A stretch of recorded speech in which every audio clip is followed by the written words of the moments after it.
きげんよう、犬小屋県ポーチです。さて突然ですが、Photoshop アクションって皆様ご存知でしょうか？自分も今回初めて知って調べたんですが、簡単に言うと、Photoshop の技コンボセットみたいな。例えば、ある写真に反転、縮小、モノクロという加工をしたとしますよね。その加工の工程を Photoshop の中に記録しておくことができるんです。そうすると、あと100枚の写真すべてに同じ加工をしてくれってなった時に、さっき記録した加工を今度は再生ってすると、なんと一瞬で一連の加工ができてしまうっていうわけですね。便利だね。その一連の加工作業の流れをアクションと、そう呼ぶそうです。へー。で、今回はそれを使って、題して、Photoshop アクションです。チームパンク化計画を推し進めてみようかと思いまして、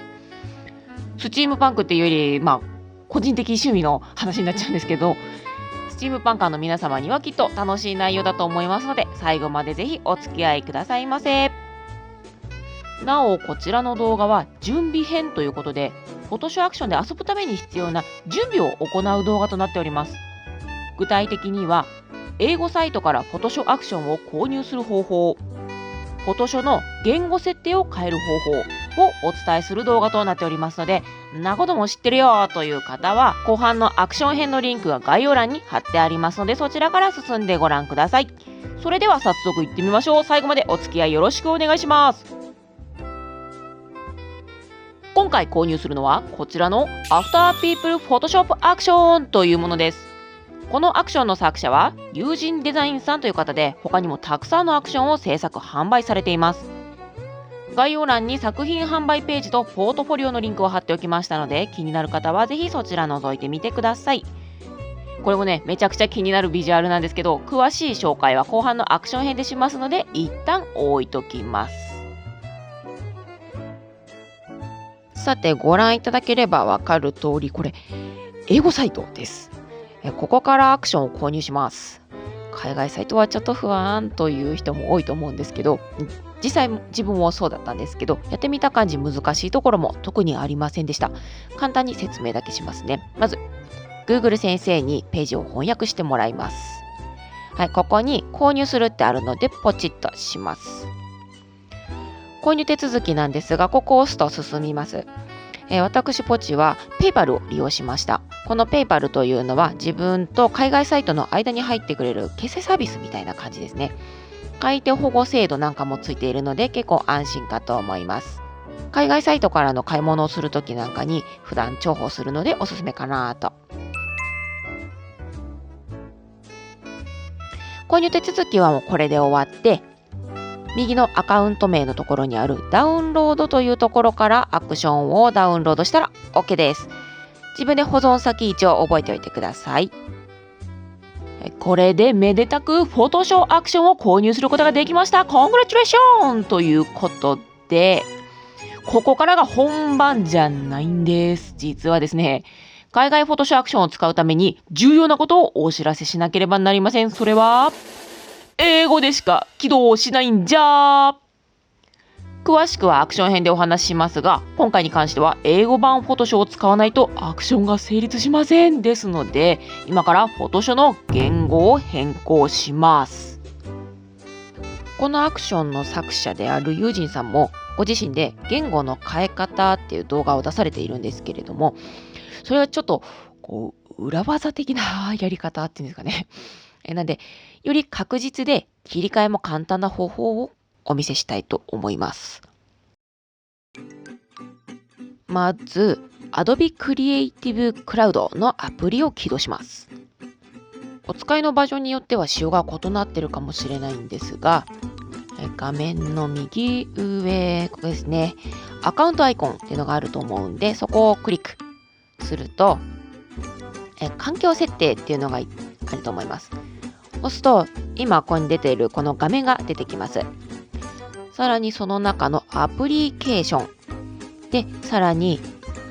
インストールという欄がで、初期設定のインストール言語っていうのが出てきますよね。ありますかね。で、今ここが日本語になっていると思いますんで、思い切ってイングリッシュ、インターナショナルに変更してください。大丈夫です。完了ボタンを押した後、自分のダウンロードしたアプリ一覧、この画面ですね、を見ると、改めてダウンロードボタンが出てると思うんです。今この画面ではそういった一連の作業が完了しているので出てきてないんですけれども、言語を英語に変えた時点で新たにダウンロードボタンが出てくるはずです。それは英語版フォトショーの言ってみれば言語データのダウンロードボタンですね。で、それをダウンロードします。これをダウンロードしたからといってフォトショーのアプリが重複するっていうことはないので、逆にここで日本語版フォトショーとかをアンインストールしないように注意してください。ちなみにこの作業をすることで今後いつでも安全に日本語と英語版両方使うことができるようになります。そしてもう一度さっきのインストール言語を日本語に戻しておきましょう。はい、これで完了です。確認方法なんですが、出ましたね。編集メニューを出して一番下の環境設定、インターフェースと進みます。ここですね。UI 言語を開くと英語が入ってる。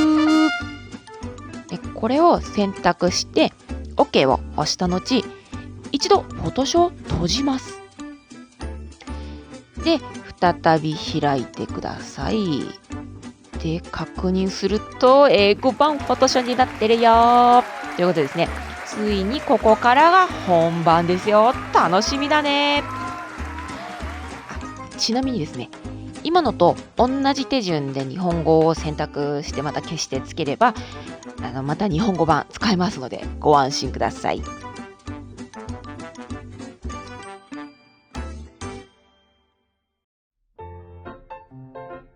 はい、ここまでがですね、海外製フォトショーアクションを遊ぶための準備編でございました。海外サイトでのショッピングって怖いイメージがあったんですが、心優しき Google 先生のサポートもあり、思ったよりだいぶスムーズに購入できてよかったです。なお、海外に限らずネットショッピングに関してはご自身で安全を確認し、責任を持って手続き等を行うよう何卒よろしくお願いいたします。では後半のアクション編にていよいよスチームパンク化計画という名の趣味の計画を推し進めてまいります。そちらもぜひご視聴くださいませ。最後までお付き合いいただき誠にありがとうございました。それではあなたに旅の幸運を。